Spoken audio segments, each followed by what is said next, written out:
Hello नमस्ते। हामी चाहिँ समाचार धरान जाँदै हिँडेको तर मेरो हातमा नानी चाहिँ निदाएको निदै बाइकमा हेलो साह्रो गाह्रो हेर्नुभयो किनभने अब गाडीमा भयो चाहिँ सजिलो हुन्छ नि त बाइकमा समाउनुपर्छ नानी निदाएको हुन्छ होइन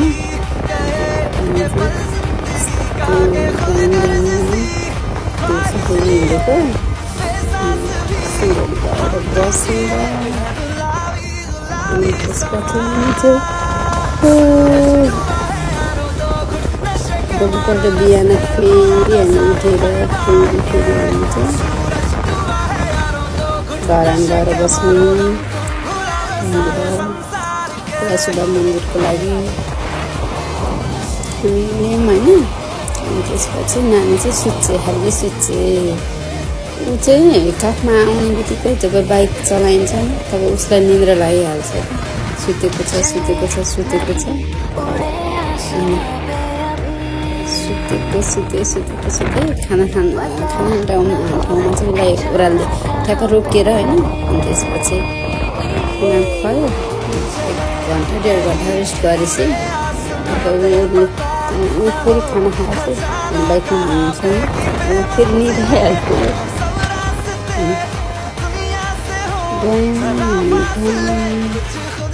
तर रमाइलो पनि एकदम रमाइलो लाग्यो बाइकमा हिँड्दाखेरि।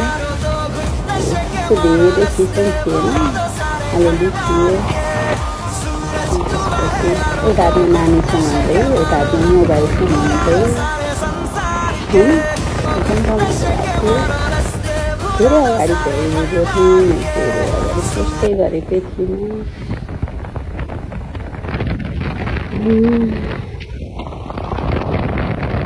रमाइलो पनि थियो।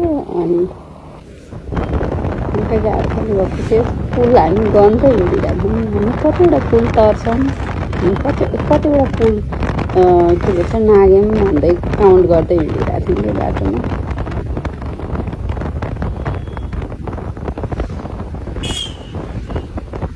हामी चाहिँ यता के भन्छ यो हेटौँडाबाट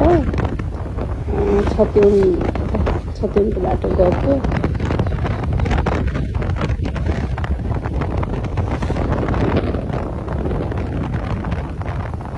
छतिवनको त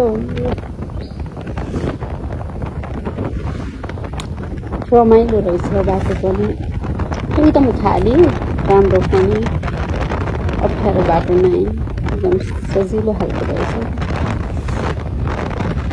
धेरै गाडीको चाप पनि धेरै भएको भए चाहिँ गाह्रो हुन्थ्यो। खाली खाली नै हुँदो रहेछ।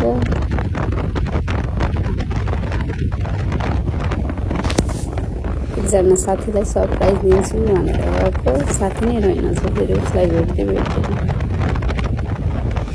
सिन्धुलीमा। अनि ऊ आफै मामाहरू गएको भन्नुहुँदै थिएन। अनि फोनमा कुरा भयो तर भेट भएन। अनि त्यसपछि हामी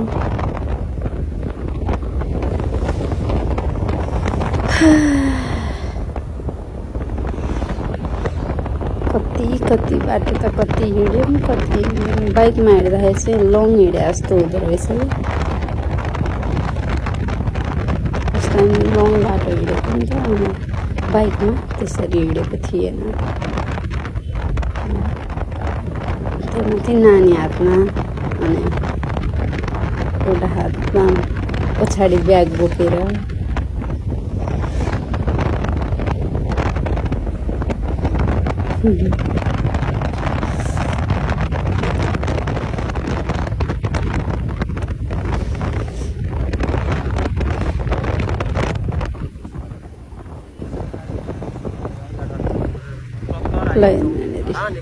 लोकेसन पनि देखेर कहिले आउँछ भन्दै हिँडेको बाटोभरि। अब कति टाइम लाग्छ अब कति किलोमिटर बाँकी छ भन्दै ठाउँ पुगेपछि त्यो हुन्छ नि लोकेसन देखाएपछि किलोमिटरहरू त्यो राखेको देखाएपछि अब कति बाँकी छ भनेर काउन्ट गर्दै हिँडेको बाटोहरू। एकछिन बसिन्छ अनि अलिअलि देखिन्छ। गाह्रो हुने नि त गाह्रो पर्नुहुन्छ। नानी हातमा भएपछि त त्यसलाई पनि कन्ट्रोल गर्नुपर्यो आफू पनि बाइकमा यस्तो फेरि अब त्यही त हुने यताउति समाउनु नै अगाडि समाउनलाई अब नानी समाउँदाखेरि एउटा हातले मात्र समाउँदा गाह्रो हुने नि त।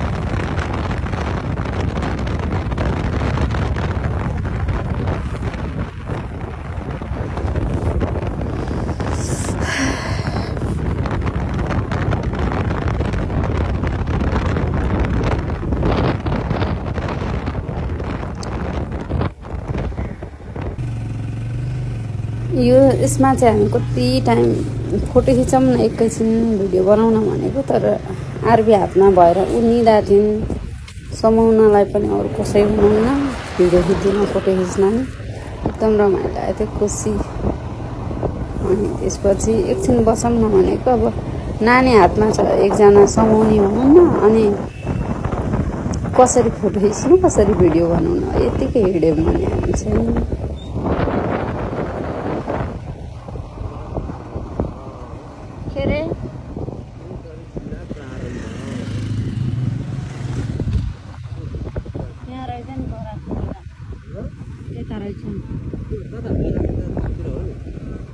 त्यता देखा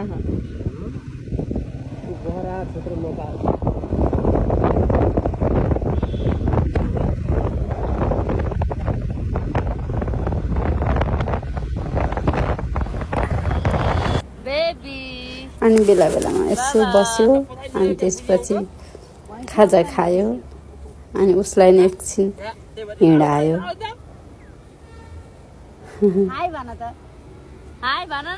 यतिकै खुसी हुने बच्चाहरू चाहिँ नमस्ते होइन।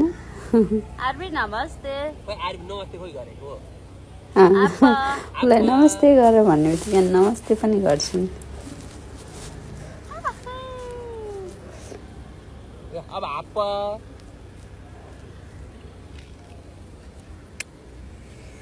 हेरे फ्रिजको तार धुलोले गर्दाखेरि सबै धुलो उडेर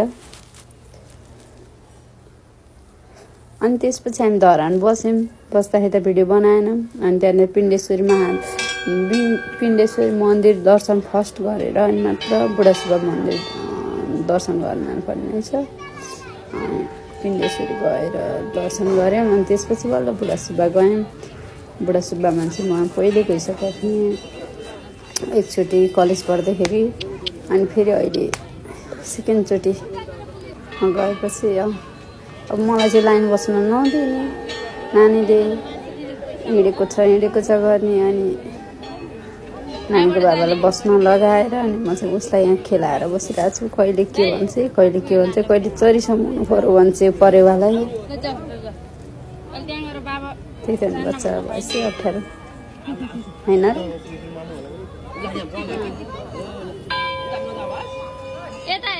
उसलाई फेरि बाबासँग गएर लाइन बस्नु पर्यो बाबाको कान तानेर अनि त्यसपछि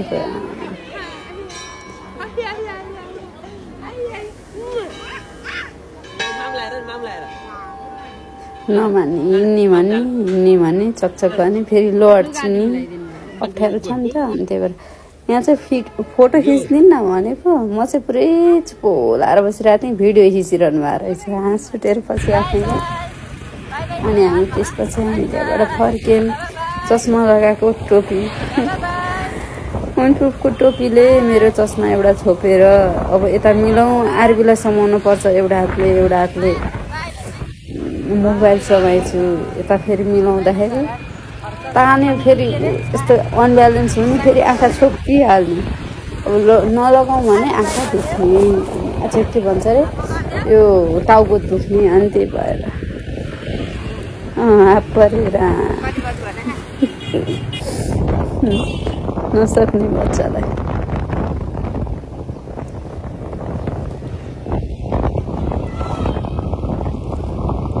अनि हामीले तरानलाई बाई गर्दै हिँड्यौँ। यो चाहिँ कसको अर्को सन्पङ न्युयोर्क भनेर अनि हामी बाई भन्दै हिँडिरहेको थियौँ। त्यसमा हामीले